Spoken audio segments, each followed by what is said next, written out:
Wes here. And Rebecca. And welcome to day 27 of SHOCKTOBERFEST 2023.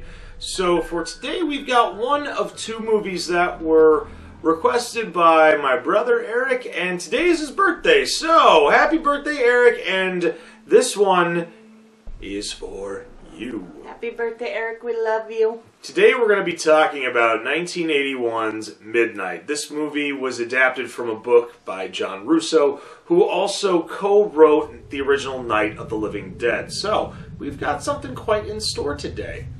The movie and the novel is about a family that lives out in the sticks that are pretty much of the satanic nature, sacrificing people to live forever. While that is going on, we have a young girl that is running away from home because her stepfather's being a bit of a pervert, and as she runs away, she meets up with two young men, and they're traveling around, and in order to maintain any type of sustenance, they save their money for gas while they steal food at grocery stores. Then they start going into some towns that, let's say, aren't the nicest people in the world because one person in the threesome has a different skin color than they do. So we're just going to leave it at that. While they leave town, then all of a sudden they get pretty much assaulted by two police officers, who you find out were two of the brothers from the opening scene when they were kids, sacrificing people for Satan. Eventually, the stepfather figures out he needs to redeem himself of his lustful nature, trying to look for his stepdaughter, and when he does, he ends up getting killed. However, the young girl is able to take out the family as needed. That's pretty much the film in a nutshell. I mean, yeah, that's the best way I can describe this film. It was interesting, to say the least. So we're going to talk about what we like and what we don't like about the film. Rebecca, you want to take the lead on this one? Sure. Let me start with things that I don't like, switch it up a little bit. Fair enough. I don't like how confusing it was that you see this family doing their satanic ritual, and then there's no indication that any time has lapsed. So then you're watching it going, well, but what happened to this family over here? And it was confusing, and then even we were looking at each other going, what happened to the satanic family? Like, did we just forget about them?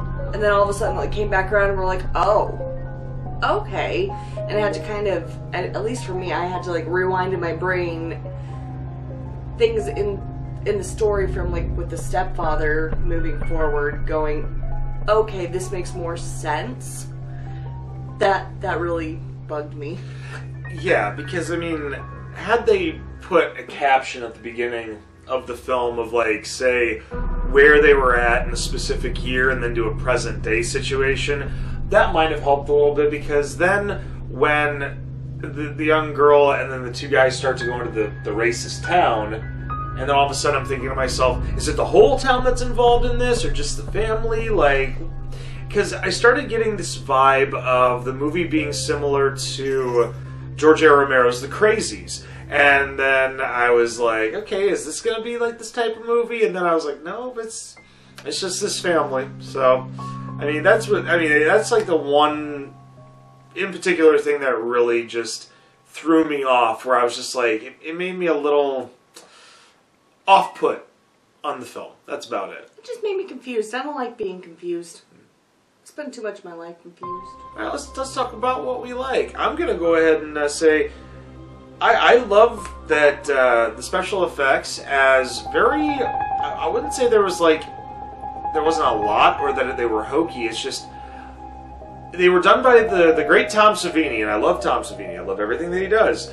I would say the special effects in this one were not as grandiose as things like, say, the original Friday the 13th or Creepshow or Dawn or Day of the Dead. I mean, this was just kind of stab wounds and using his pretty much carved out blades on his knives where people would get a cut throat and make it look really effective. I mean, it was good for what it was, but I mean, there was a documentary or an interview where he said a lot of it was kind of a small favor that he was doing for John Russo. So I mean, regardless, I mean, even though it was a little more low budget, I mean, he did what he could do.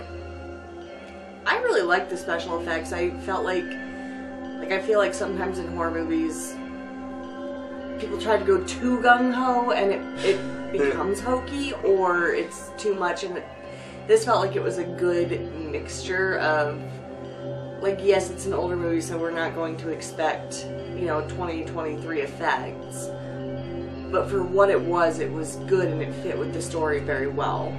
Very well. Yeah, I agree with that one. Overall, like, it was a good movie. I just, like I said, the only thing that I didn't like was the time frame difference. No, I agree with you on that one, because when you start getting thrown off and confused on exactly what's going on in a situation like that, it's one thing to question, who's going to die next and how are they going to get it, but when it's just saying, like, wait a minute, why are we, what's happening and who's who and who's doing what? It's like, who's in on it? Yeah. Hi, Chance. Apparently Chance wants to be involved really badly. Yeah, So this is Chance, everybody. yeah. Hey, butthead. Okay, now it's time to grade this movie. To be honest, I mean, I'm gonna go ahead, I'm gonna give this one a solid B. I was gonna go with a B+. Okay, fair enough. I think a lot of it was I was just very, very excited to see, names like John Russo and Tom Savini tacked on to this film. And I think a lot of it was I got my hopes up too high. And then just kind of seeing, I was just like, oof, just a little. But hey, at least it's a passing grade. B is still a good grade. B+ is a good grade. Yeah, it is. It is.